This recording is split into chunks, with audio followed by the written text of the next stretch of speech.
Okay, welcome back. Today should be a pretty simple day. We're going to start some keyboarding. We're going to go through that a little bit this week. It's going to be a little bit modified to what we would have done in class based on the circumstances. But keyboarding is pretty important. Obviously, many jobs that you're going to get anymore are going to require some amount of keyboarding.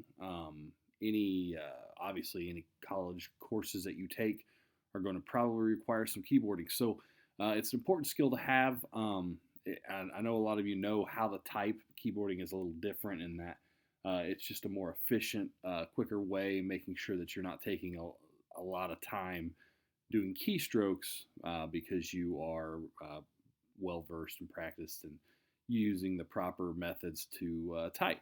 So what we have today, you'll notice over here when you get into learning.com, you have a short lesson. Fair warning, the lesson is, I don't know, it's, I guess, a little childish. It just goes over the home row stuff. It does a few little songs.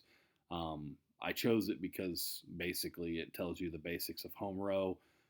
It's not going to take you more than, it says 13 minutes. That's a lie. It's going to take you probably like 5 minutes to do the home row part, but do the lesson. It just goes over what home row is, why it's important.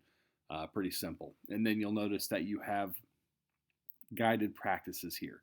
So you have these 5 guided practices. You'll go through these. You'll complete those guided practices. Those each take a couple minutes. I know there are 5 of them, but they're really short. You're typing about a sentence or two for each one of those.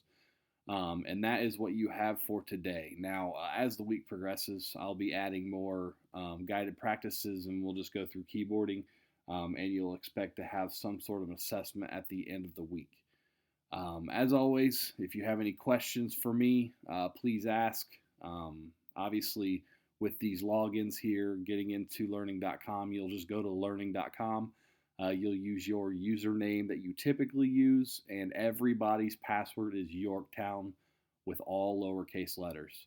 So you'll log in there, you'll click on these, first go through this lesson here, and then you'll go through the guided practices, and you are done for the day. If you have any questions, contact me.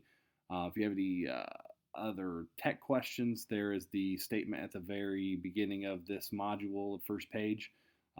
Contact those people if you need any help. Otherwise, I'll talk to you all tomorrow.